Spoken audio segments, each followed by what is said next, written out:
Merci beaucoup pour cette invitation. Je commence à avoir l'habitude parce que à chaque Pâques, l'homme de Dieu m'invite à l'église et je vois, vraiment je suis heureux de voir les évolutions, je vois comment l'œuvre grandit et vraiment je rends gloire à Dieu. Alors pour ceux qui ne me connaissent pas, je m'appelle Christophe Grassi. Voilà, je dirige un ministère juif messianique qui s'appelle Sar Shalom Ministry. Ça veut dire, c'est de l'hébreu, Sar Shalom. Shalom, c'est la paix. Et Sar, c'est prince. Donc, c'est le prince, le ministère du prince de la paix, en français. Voilà. Donc, un ministère qui a un objectif, qui est en effet de pouvoir prêcher, et à la fois aux Juifs, leur prêcher, donc, puisque moi-même je suis juif, et j'ai accepté le Seigneur en 1996, et donc leur prêcher le Messie. Comme le Seigneur nous l'a recommandé, de commencer à annoncer l'Évangile au peuple d'Israël. Et également, en effet, de prêcher à l'Église, un ministère d'enseignement, pour rapprocher, en effet, comme le Seigneur, puisque nous sommes à sa Pâque, il a voulu de rassembler les deux parties de son corps, c'est-à-dire Israël et l'Église. Donc, voilà pour ma présentation. En tout cas, après tous ces puissants témoignages, je crois que ça donne une bonne entrée en matière du message que le Seigneur a mis sur mon cœur. Seigneur, je veux te remercier parce que nous sommes là aujourd'hui, tous présents, c'est pour toi, Seigneur. C'est pour célébrer ta Pâque, Seigneur. Célébrer, Seigneur, que tu es venu sur cette terre et, Seigneur, tu t'es offert en sacrifice pour nous racheter de nos péchés, pour nous libérer, Seigneur, pour apporter à l'humanité, Seigneur, aussi bien, Seigneur, ton peuple, Israël, que tous ceux qui sont dans les nations et qui voudront accepter le Seigneur Jésus-Christ comme leur Seigneur et Sauveur personnel, Seigneur, d'être sauvés, de ne pas aller en enfer, mais Seigneur, d'être sauvés. Et tu es venu donner ta vie pour cela, Seigneur. Tu t'es livré en sacrifice, Seigneur, pour cela. Et je veux te rendre toute la gloire en ce jour. Seigneur, écarte ma personne maintenant. Et que, Seigneur, toi seul, utilise ma langue, utilise ma bouche, Seigneur, pour, Seigneur, transmettre un message qui va nous faire du bien, un message qui va nous fortifier, un message qui va nous relever. Et que, Seigneur, à travers ce message, ta puissance puisse s'exercer. Gloire à ton saint nom, au nom de Jésus-Christ de Nazareth. Amen. Amen. Alléluia. Amen. Alors, je crois que vous savez que nous sommes dans des temps prophétiques. Je crois que vous savez. Je crois que vous savez que les années que nous vivons actuellement sont des années vraiment prophétiques que nous allons vivre. Et c'est pour ça que plus que jamais, nous devons nous préparer à rencontrer notre Seigneur. Et en effet, ce message de la Pâque que j'ai préparé, et que l'homme de Dieu, dès qu'il m'a demandé, c'est vraiment de pouvoir, comme nous a dit le Seigneur, il a dit, regardez, il dit, comment nous verrons, Seigneur, ton retour. Parce qu'il dit que c'est le Père seulement qui connaît la date et le jour de son avènement. Mais pourtant, il a dit à ses apôtres, il a dit à ses disciples, à ceux qui le suivaient, il a dit, regardez dans le ciel. Dans les signes du ciel. Et en effet, la Bible nous déclare que le Seigneur nous parle. Le Seigneur nous parle par des célébrations qu'il a faites. Le Seigneur a d'abord, le Dieu que nous servons, c'est un Dieu d'alliance. Est-ce que vous croyez à ça? Que nous servons un Dieu d'alliance. Un Dieu qui ne renie pas ses alliances. Je vais vous dire quelque chose de très important ce soir, ce matin. C'est que Dieu a une alliance avec le peuple d'Israël. Dieu a une alliance éternelle avec le peuple d'Israël. c'est par Israël qu'est venu le Messie. Et même dans les psaumes, le psaume 122, il nous est dit, priez pour la paix de Jérusalem, comme un cri qui est lancé, dont le centre de notre foi est basé en Israël. Et quand Dieu est allé chercher son peuple, qui était en esclavage en Égypte, il l'a emmené où? Il l'a emmené au mont Sinaï. Parce qu'il avait un rendez-vous avec ce peuple. En français, on dit fête, pour célébrer les fêtes de l'Éternel, les célébrations de l'Éternel, mais en fait, le mot en hébreu, qui signifie cela, ça c'est le mot modin. Modin, M-O-D-I-N, qui veut dire rendez-vous. Dieu a fixé un premier rendez-vous avec son peuple Israël. Et il a emmené son peuple au mont Sinaï. Et au mont Sinaï, il lui a donné en effet le terme que nous employons aujourd'hui, le jour de la Pâque. Il a dit, tu vas me célébrer, Israël, pendant 7 jours. Donc en fait, nous sommes dans la Pâque depuis le 14 du mois, le 14 avril. Et en effet, cette nuit, nous terminons la Pâque. Et c'est ça que j'ai trouvé toujours extraordinaire, c'est que les Juifs ouvrent la Pâque et les chrétiens la ferment par la résurrection du Messie. Alléluia. Ce qui nous montre bien la corrélation de Dieu entre Israël et l'Église.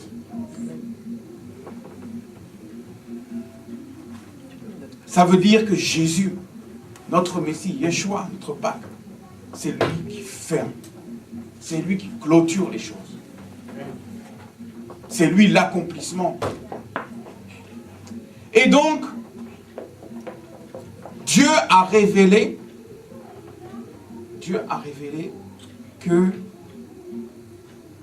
il parlerait à Israël dans les signes prophétiques qui vont arriver dans les derniers temps à travers les fêtes, à travers ces fêtes, ces célébrations. Pourquoi je dis ça? Parce que l'apôtre Paul a repris, dans Actes des Apôtres, il a repris un verset du prophète Joël, où il a dit, en fait il dit dans les Actes des Apôtres, il dit que oui, au moment du retour, du grand jour redoutable du Seigneur, qui doit arriver, vous verrez des signes dans le ciel. Vous verrez la lune qui se transformera en sang. Ça, ce n'est pas moi qui le dis. C'est la parole de Dieu qui le dit. Et c'est un oint de Dieu qui le dit en tant que l'apôtre Paul. Alors, et c'est vrai que nous constatons que, astronomiquement, il y a ces signes qui sont réguliers dans le ciel, c'est-à-dire ces lunes de sang. Ces lunes de sang. Mais, là où c'est extraordinaire, et je veux que vous me suivez, et vous comprendrez pourquoi j'ai fait un parallèle avec la fête de Pâques. Là où c'est extraordinaire, c'est que, à travers l'histoire d'Israël, à travers le temps, quand il y a eu ces lunes de sang qui sont apparues, il y a eu des événements prophétiques qui se sont passés. La dernière lune de sang qui est arrivée, c'était au moment de la prise de Jérusalem. Et en effet, cette lune de sang, sa spécificité, pourquoi? C'est que c'est arrivé au moment des fêtes, des célébrations, des modines de Dieu, des rendez-vous divins avec Israël, c'est-à-dire la Pâque, notamment. Et à ce moment-là, il y a le retour, l'intégration de nouveau de Jérusalem dans Israël. Et il y a eu à travers l'histoire d'Israël, ces signes qui sont apparus. Il y a eu à la création de l'État d'Israël, au retour de l'État d'Israël, il y a eu aussi pendant des signes malheureux pour Israël, comme la Shoah ou d'autres événements similaires. Et en effet, comme cela nous est décrit, c'est pourquoi j'ai dit que nous vivons des temps prophétiques, puisque durant les années 2014 et 2015 que nous vivons, c'est-à-dire la fête de la Pâque, que nous faisons actuellement, au mois de septembre, octobre, la fête des tabernacles, et encore en 2015, la fête de la Pâque, et de nouveau la fête des tabernacles, il y aura 4 lunes de sang. Et ces lunes de sang arrivent spécifiquement au moment du repas de la Pâque. C'est-à-dire le même jour que Yeshua, que Jésus-Christ a fait le repas de la Pâque. Qu'il a ouvert, en tant que juif, il a ouvert le repas de la Pâque. Ce qu'on appelle, nous, en hébreu, le Seder de Pessah. Donc ce jour, on se souvient, comme Jésus l'a fait, où il est monté avec ses apôtres, il a partagé ce repas. Alors tout ça, ce sont des signes pour nous qui sont importants. Ce sont des signes prophétiques qui nous montrent que le grand jour du Seigneur est proche et que nous devons nous préparer à son retour. Parce qu'il nous a dit, il nous a confirmé qu'il va se manifester par des signes. Et c'est pour ça que nous voyons que tout ce qui se passe autour de nous dans le monde est en train de toute façon de nous amener vers ces événements dont nous devons nous préparer. Parce que tu ne peux pas aujourd'hui continuer. Il y a de plus en plus, nous le voyons bien, dans notre vie quotidienne, il y a le mal est en train de progresser de plus en plus. Et même dans l'Église, même parmi, les personnes qui s'appellent chrétiennes. Donc aujourd'hui, de plus en plus, Dieu n'est pas venu chercher, je le dis toujours, Dieu n'est pas venu chercher une religion. Il n'est pas venu chercher le protestant, il n'est pas venu chercher le catholique. Il est venu chercher quoi? Des hommes avec qui il cherche une relation. Jésus n'est pas venu créer le système protestant. Il n'est pas venu créer le système catholique. Il est venu créer une relation avec nous. Parce que notre Dieu, notre Jésus, ne voit pas les choses comme nous les voyons. Nous sommes dans 2 systèmes différents. Et c'est pour ça qu'il va nous dire, il va nous enseigner, il va nous dire non. Non. Mes pensées ne sont pas vos pensées. Et mes voix ne sont pas vos voix. Alors, c'est pour aborder un peu ce message de la Pâque, que j'ai commencé par là, pour que nous puissions réfléchir déjà. Réfléchir à notre engagement envers Dieu. Être des témoins fidèles, non pas d'une religion, non pas d'une structure, mais des témoins fidèles de Christ, du Messie. Vous savez, j'aime ce passage à un moment donné. Quand Jésus commence son ministère, il est avec ses apôtres qui le suivent, et à un moment, il s'approche d'une ville qui a refusé l'évangile. Et alors, ses apôtres, tous zélés, ils lui disent, « Oh Seigneur, envoie le feu du ciel sur cette ville pour les consumer. » Et Jésus s'arrête, il les regarde. Il dit, le Fils de l'homme n'est pas venu pour perdre les hommes, mais il est venu pour les sauver. Bien-aimés, en tant que chrétiens, nous devons changer notre optique de pensée. Amen. Quand tu vois quelqu'un qui est dans le péché, quand tu vois quelqu'un qui fait fausse route, ne commence pas à le condamner. Mais au lieu d'aller raconter ça tout autour de toi, pour dire moi je suis le bien, moi je suis le parfait, lui non, il est dans le péché, fléchis tes genoux. Fléchis tes genoux pour lui. Parce que qui sait, tu ne connais pas le plan que Dieu a pour cette personne. Peut-être toi, selon ta pensée à toi, tu vois comme c'est un méprisable. Mais lui ne voit pas comme un méprisable. Parce que Dieu aime toute personne. Dieu hait le péché, mais il aime le pécheur. Et s'il nous a envoyé pécher, on ne peut pas envoyer quelqu'un pour pécher et puis en même temps refuser la pêche. Quand tu vas avec ta canne à pêche, pour pêcher, c'est que tu veux attraper le poisson. Donc tu vas entreprendre toutes les stratégies, toutes les méthodes que Dieu va te donner pour prendre le poisson. Donc, il faut que nous devenions des pêcheurs. Arrêtons d'être des chasseurs, mais soyons des pêcheurs, remplis de l'amour, de la compassion, de la miséricorde de Dieu. Il y a trop de dureté dans le cœur souvent des chrétiens, bien-aimés. Il faut que nous soyons remplis de l'amour de Dieu. Parce que c'est par l'amour que Dieu nous fait avancer. Comme je constate aussi souvent, et c'est vrai, ce monde de Pâques nous en parle, le pardon. Le pardon. Ça, le pardon, c'est le b.a.-ba du chrétien, normalement. Et quand tu vas rencontrer des chrétiens, ils vont dire, oui, moi j'ai pardonné. Mais attends, j'ai pardonné, mais j'oublie pas. Mais comment veux-tu que Dieu fasse un travail dans ta vie, dans ta nation, si toi-même, tu n'acceptes pas ce sacrifice? Parce que le pardon est un sacrifice. Jésus a dit en partant, si vous êtes mes disciples, bénissez ceux qui vous maudissent, aimez ceux qui vous maltraitent, priez pour eux et aimez-les.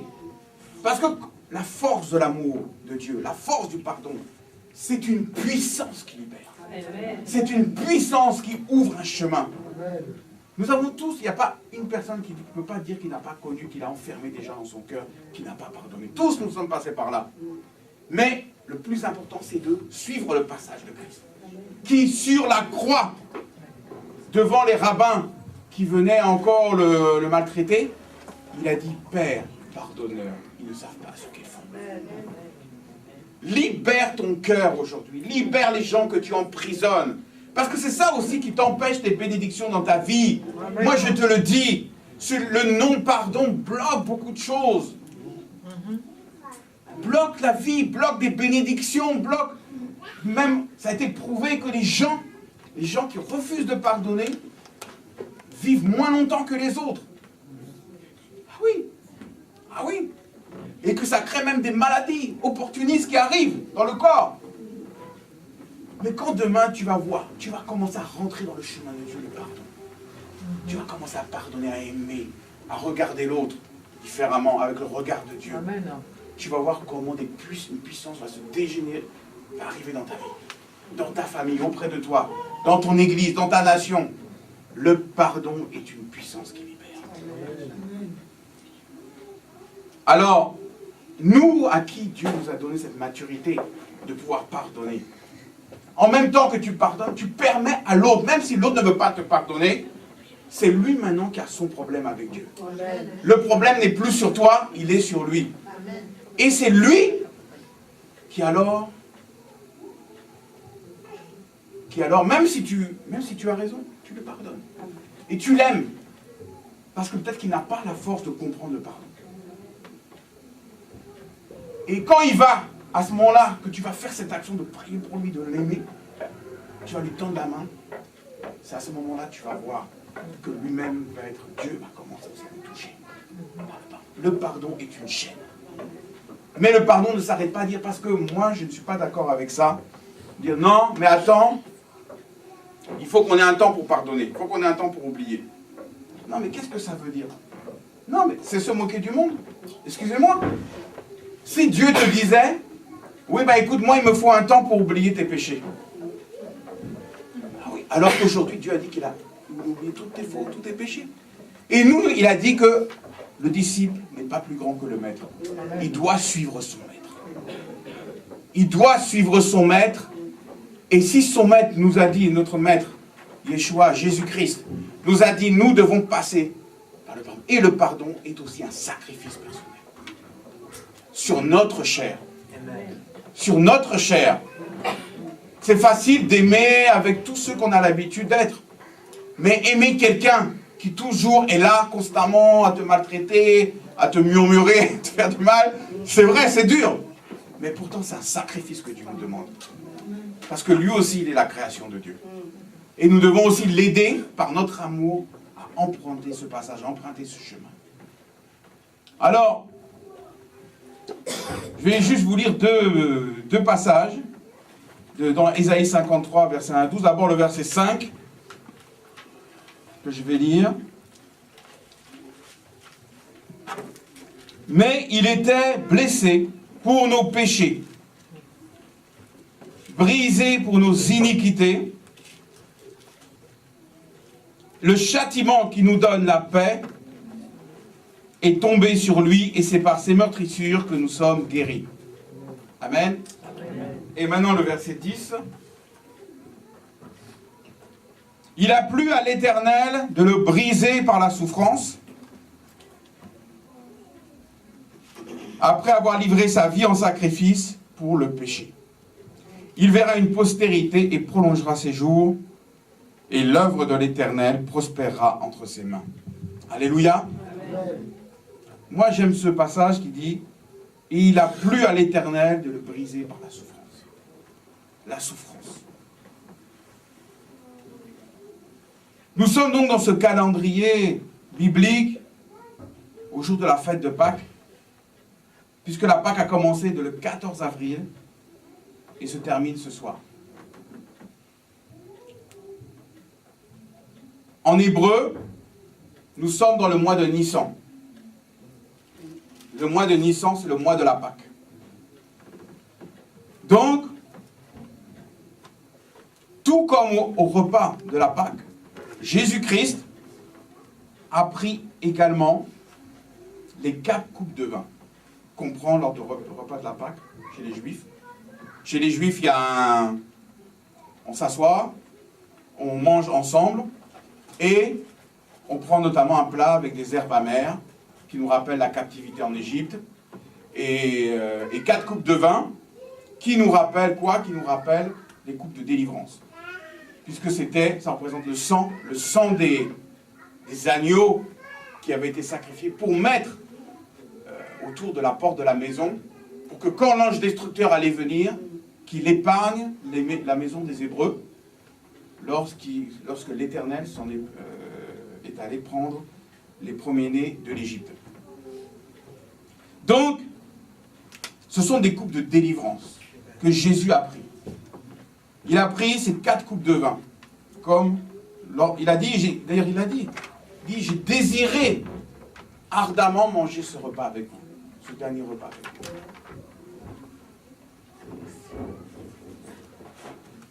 Et donc, il a versé son propre sang en notre faveur. Mais c'est vrai que moi, ce que je trouve extraordinaire, c'est que dans l'Église, à beaucoup de cultes de la Pâque, ou dans l'année, ça devient une habitude. On parle du sang de Jésus comme ça. Le sang de Jésus, le sang de Jésus, le sang de Jésus. Ça devient un truc comme un mot de passe, le sang de Jésus. Mais on ne s'arrête pas pour réfléchir à la souffrance. Parce que Jésus, même s'il était pleinement Dieu, il était aussi pleinement homme. Il a souffert dans sa chair. Et ça, on ne parle pas de la souffrance. On ne parle pas de la souffrance qu'il a vécue. Je ne vous parle pas seulement de la souffrance physique, mais de la souffrance émotionnelle. Parce que ce qu'il a vécu est un véritable traumatisme pour un homme. Pourquoi? Parce qu'il a vécu toutes ces souffrances émotionnelles. L'abandon, la trahison, le reniement. Regardez comme il dit à Pierre. Pierre, son plus fidèle lieutenant, si je puis dire. Celui-là qui lui a dit, Seigneur, j'irai avec toi, partout où tu iras. Je serai à tes côtés. Celui-là en qui vous ne pouvez pas imaginer un seul instant. Mais le Seigneur, à la fin du repas de la Pâque, qu'est-ce qu'il dit à Pierre? Il dit, avant que le coq ne chante 3 fois, tu m'auras déjà renié. Misère humaine. Misère humaine. Des fois, ce sont les plus proches parmi nous qui nous trahissent. Ce n'est pas des fois ceux qui sont éloignés, mais ceux qui sont dans notre entourage, dans notre cercle restreint. Mais on voit la grandeur, en effet, du Messie, puisqu'il dit à Pierre, quand tu seras revenu en toi-même, tu réconforteras tes frères.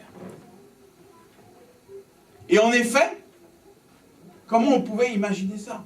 Le Pierre qui a coupé l'oreille du serviteur du temple qui était venu arrêter Jésus, ce Pierre zélé, quand il s'approche près de l'endroit où est arrêté Jésus, il dit, mais on te reconnaît, tu es de sa contrée. D'ailleurs, ton langage te trahit. Et là, la lâcheté terrible de l'homme, je ne l'ai jamais connue. Je ne sais même pas qui c'est. Combien de fois nous avons pu vivre aussi des situations dans notre vie? Des gens qui avaient parcouru avec toi, qui étaient à tes côtés, au moment où tu as besoin d'eux, eh bien, mais non, mais je ne te connais pas. Comme a dit l'homme de Dieu, les doubles appels, le téléphone, et maintenant ça va plus loin, parce que maintenant je sais qu'il y a des services dans des lignes téléphoniques pour bloquer même des numéros. Donc les blocages, des blocklists, de bloquer des numéros. Donc, nous voyons que Jésus, lui aussi, il passait par tout ça. Et c'est pour ça qu'il connaît nos souffrances. C'est pour ça qu'il connaît notre misère humaine. Il sait de quoi l'homme est capable. L'homme est capable du meilleur comme du pire. Et cette souffrance qu'il a vécue, aussi bien le rejet, l'abandon, la trahison, jusqu'à la mort à la croix. Qui étaient ceux qui étaient à la croix près de Jésus? Il y avait sa mère, sa maman, et puis Jean, l'apôtre Jean, c'est tout, Marie-Madeleine. Où étaient les apôtres? Est-ce qu'on ne s'est jamais posé la question? Oui, il y en avait 12 quand même. Bon, même si tu enlèves Judas, il y en avait 11, si tu enlèves Jean, ça fait 10, mais où étaient les 10 autres? Eh bien, chacun était caché chez lui. C'était des moments que Jésus avait prévus, il avait dit, des moments où le diable va venir vous disperser, vous cribler comme du froment. Parce que c'est facile de dire j'aime le Seigneur quand tout va bien. Alléluia au Seigneur. C'est facile. Mais quand le moment de l'épreuve arrive, le moment où tu es révélé selon ta propre nature arrive, c'est là le plus difficile. C'est là le plus dur. Alors, Jésus est parti à la croix, dans cette souffrance, dans cette moquerie, dans cette humiliation. Et il a versé ce sang qui nous a créé un passage vers le royaume de Dieu. Et la vie éternelle, sans quoi nous étions condamnés à l'éternité. En devenant l'agneau de Dieu éternel, sacrificiel, il devient notre coupe de délivrance. Il est notre délivrance. C'est pour ça que nous sommes dans ce temps où nous devons accepter le Messie. Nous devons accepter Jésus-Christ. Il est le seul avocat que nous ayons. Malgré tous nos péchés, malgré toutes nos imperfections, malgré toutes nos fautes, il est le seul qui peut défendre notre cause auprès du Père. Il est le seul passage. C'est pour ça, si on vous annonce quelqu'un d'autre, on vous dit non, tu peux arriver, parce que j'entends beaucoup ça ces derniers temps, même dans le milieu chrétien, qu'il y a différents passages pour arriver au Père. Ce sont des menteurs. Et ce sont des gens qui font de l'apostasie. Le seul qui peut nous accorder sa grâce, le seul qui peut nous faire entrer, qui nous a ouvert ce passage, c'est Jésus-Christ.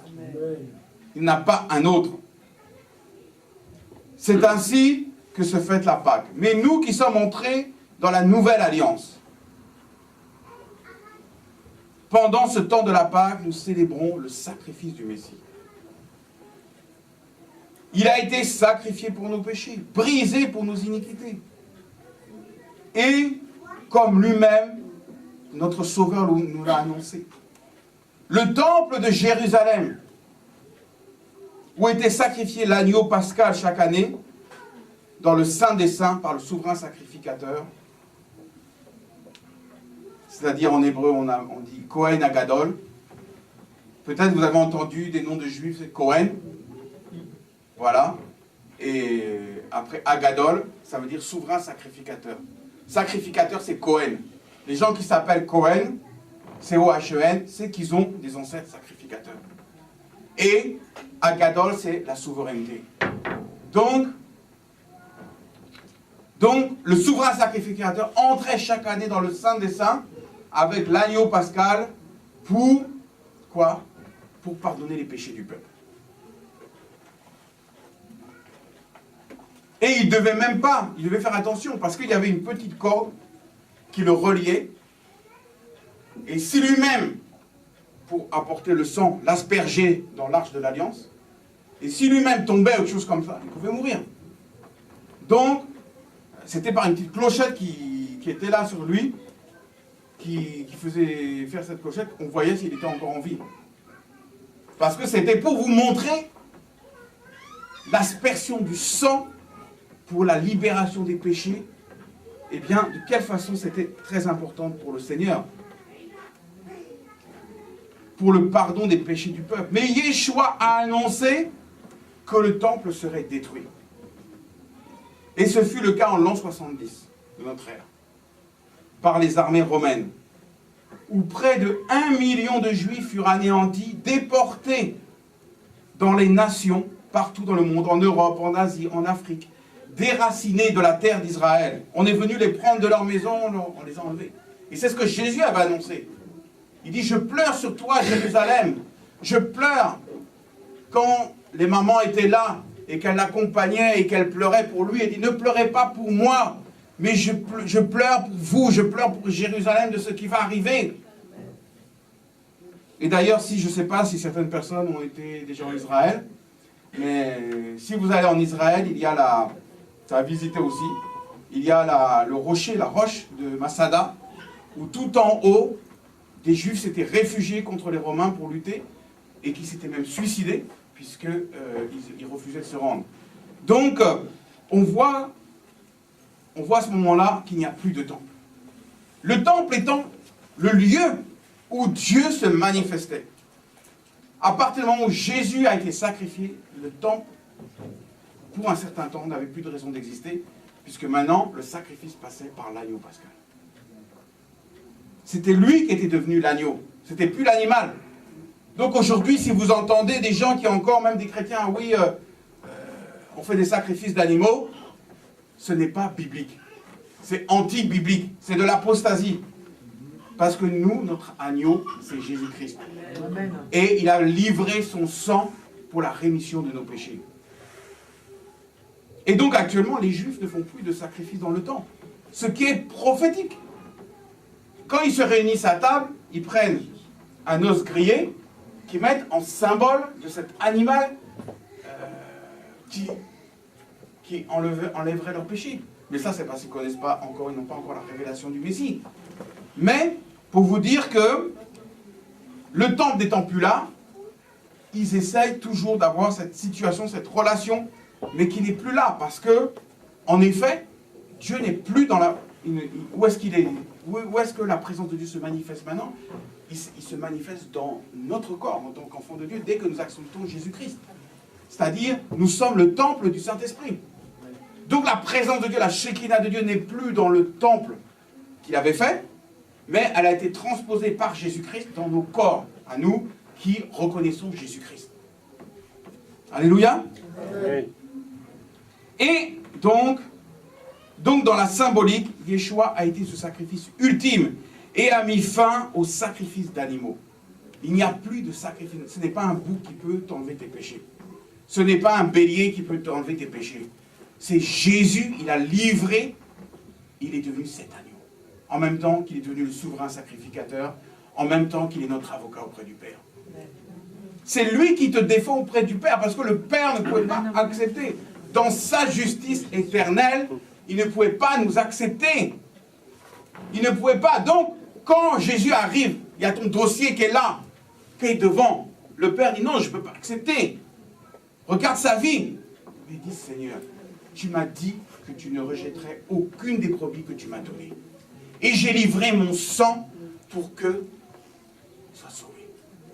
Donc, ne dites pas que c'est pas... Oui, je fais ça dans l'église. Je fais l'évangélisation.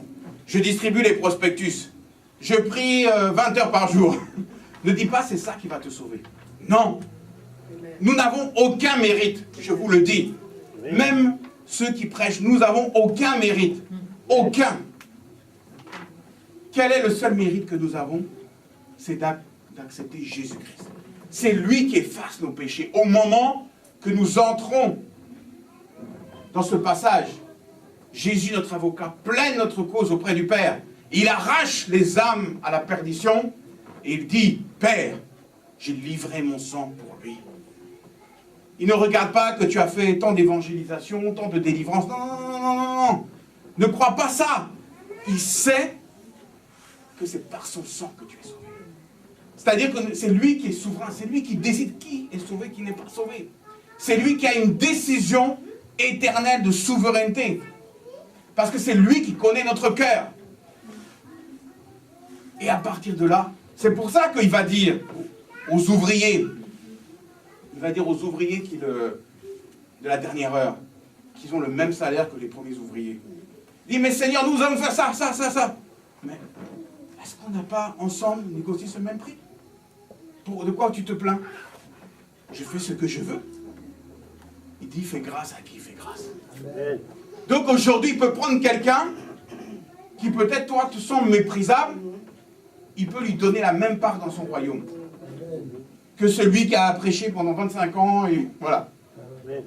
40 ans, voilà. Donc, ce qui fait que, je crois que nous devons comprendre cela, que nous sommes sauvés non pas par nos mérites. C'est pour ça que le salut, ce n'est pas quelque chose qui s'achète. Le salut, ce n'est pas quelque chose qui se négocie. Le salut, c'est parce que tu vas faire les hommes, machin, non. Sortir tous les jours dans la délivrance, dans l'évangélisation, être président de fédération, quoi que ce soit. Non, c'est pas ça qui va te donner le salut. Le salut, c'est une décision de Jésus. Est-ce que tu es sa brebis ou tu n'es pas sa brebis?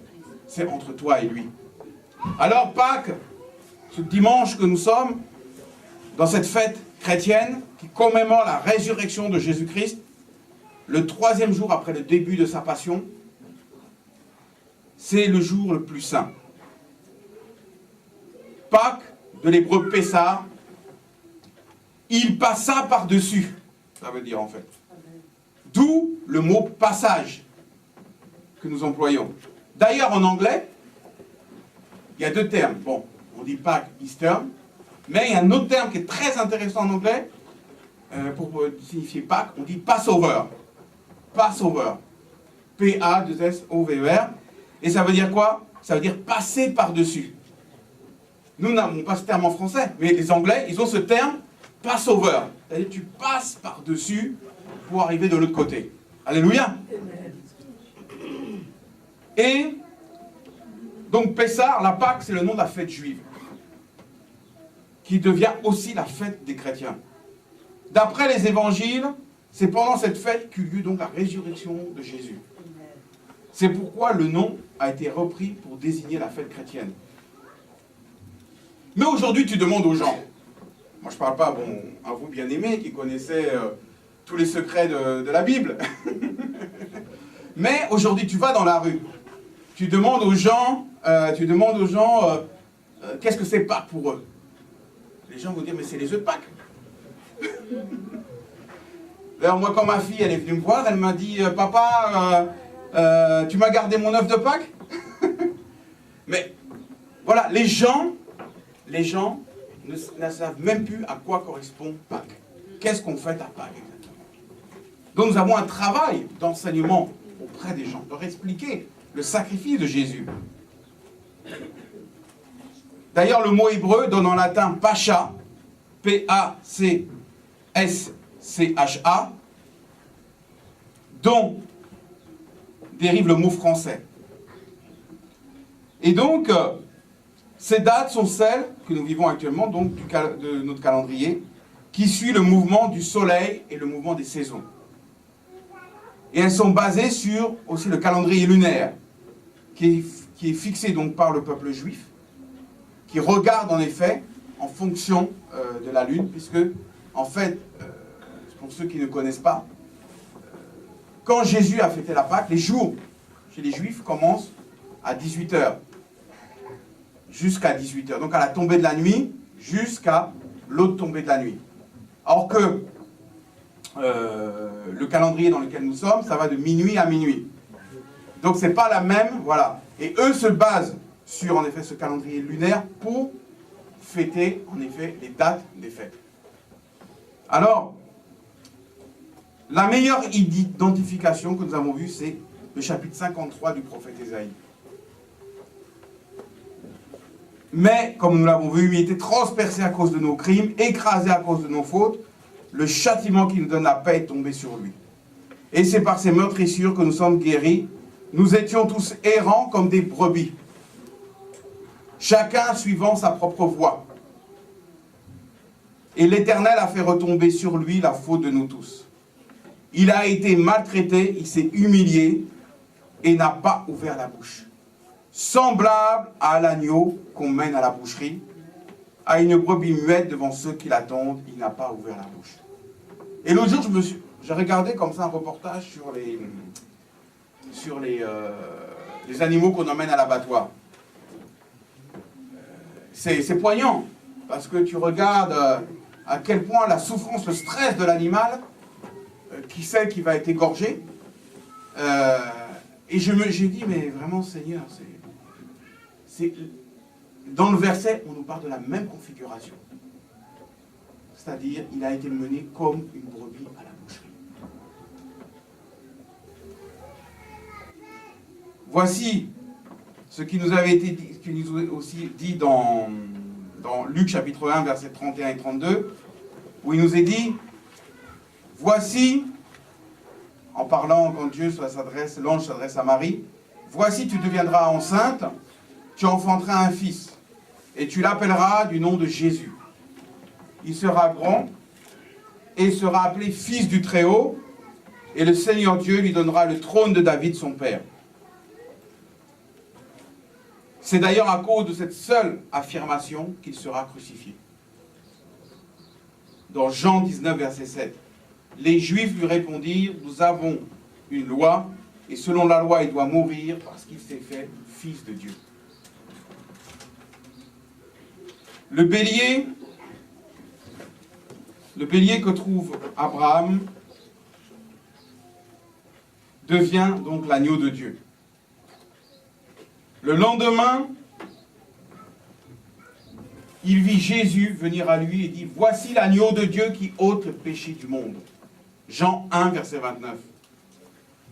Il ne dit rien, Jésus garda le silence et ne répondit rien. Le souverain sacrificateur l'interrogea. De nouveau, il lui dit « Es-tu le Christ, le Fils du Dieu béni ?» Marc chapitre 14, verset 61. Mais cette mort mène à la résurrection. Jésus commença dès lors à montrer à ses disciples qu'il lui fallait aller à Jérusalem, souffrir beaucoup de la part des anciens, des principaux sacrificateurs et des scribes, être mis à mort et ressusciter le troisième jour. Matthieu 16, verset 21. Le sang des béliers servait de signe pour épargner les Hébreux lors de la délivrance et de la sortie d'Égypte.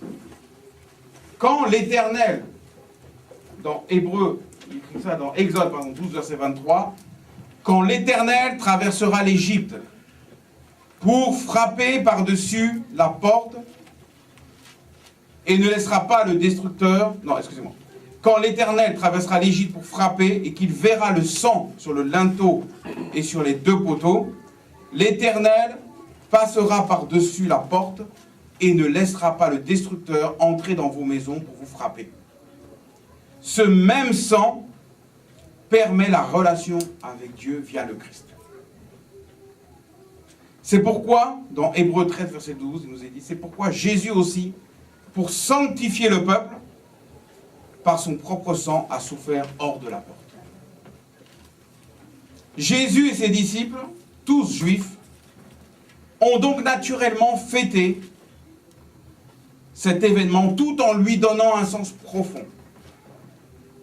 Car assimilant la sortie d'Égypte à la délivrance définitive de la désobéissance à Dieu, une des significations du mot péché, Il est écrit dans Apocalypse, chapitre 11, verset 8, « Et leurs cadavres resteront sur la place de la grande ville, qui est appelée dans un sens spirituel Sodome et Égypte, là même où leur Seigneur a été crucifié. » Concernant le pain, les chrétiens sont aussi appelés à ôter le levain de leur vie. Tout comme au moment de la Pâque juive, nous prenons le pain azim. Si vous connaissez le pain azim, vous pouvez en prendre dans le supermarché. C'est bon pour le régime. C'est un pain qu'ils ont fait à la hâte et qui n'a pas levé. Et donc ce pain azim, ça a aussi une signification spirituelle pour nous chrétiens. Ça veut dire quoi? Ça veut dire que nous sommes appelés à ôter le levain, la pâte qui gonfle de nous. Qu'est-ce que c'est cette pâte? Ben, c'est notre chair. C'est ce qui est en trop en nous. La circoncision de notre cœur.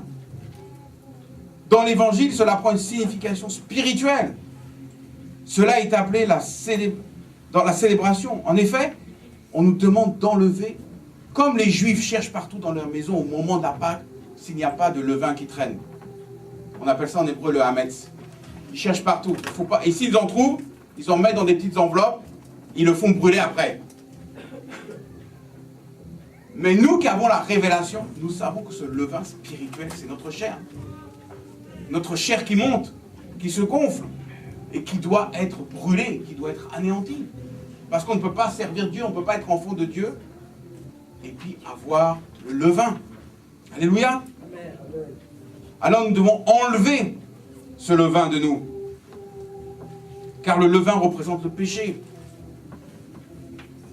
Comme il est dit dans Luc 12, verset 1, « Sur ces entrefaites, les gens s'étant rassemblés par milliers au point de s'écraser les uns les autres, Jésus se mit à dire en premier lieu à ses disciples, « Gardez-vous du levain des pharisiens qui est l'hypocrisie. »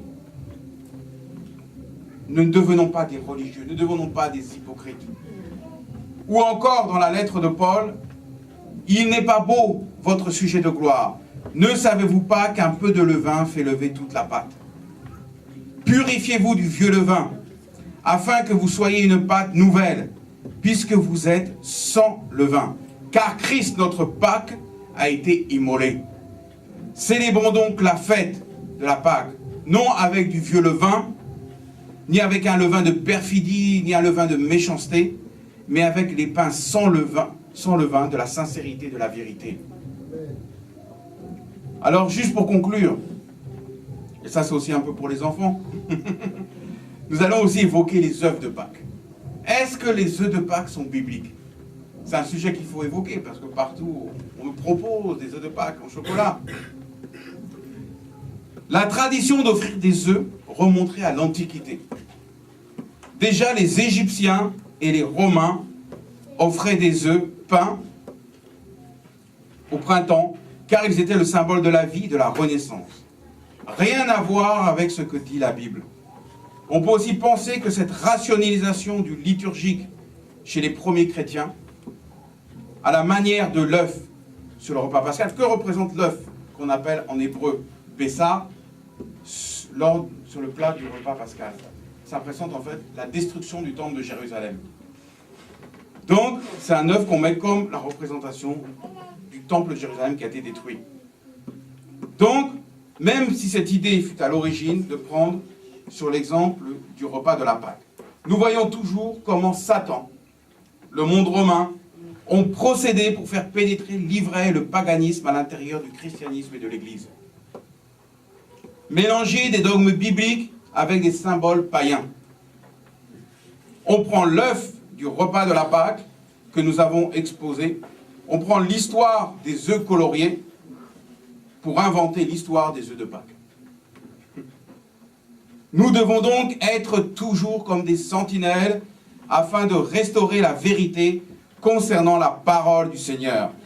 Et surtout, les témoignages sur le fait que des bourreaux romains enfoncèrent parfois des œufs de pierre brûlant dans la gorge des martyrs chrétiens. Il est clair qu'ils visaient à les martyriser par leur propre symbole de la nativité.